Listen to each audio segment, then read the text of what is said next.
আমার মা আমাকে বললো কি ফুলকপি আলু চিংড়ি মাছের একটা তরকারি বানাতে। তো আমার মাথায় তো কিছু না কিছু একটা চলতেই থাকে, রান্না নিয়ে একটা নতুন কিছু এক্সপেরিমেন্ট করব।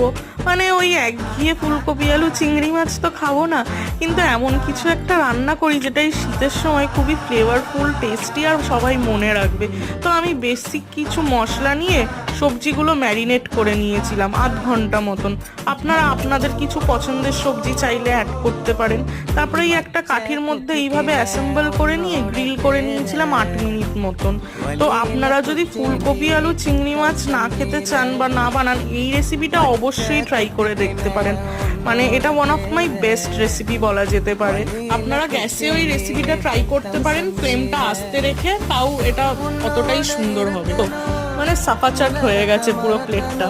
তো এরকম আরো নতুন পোস্ট দেখার জন্য অবশ্যই ফলো করবেন ম্যারিস ক্লাব।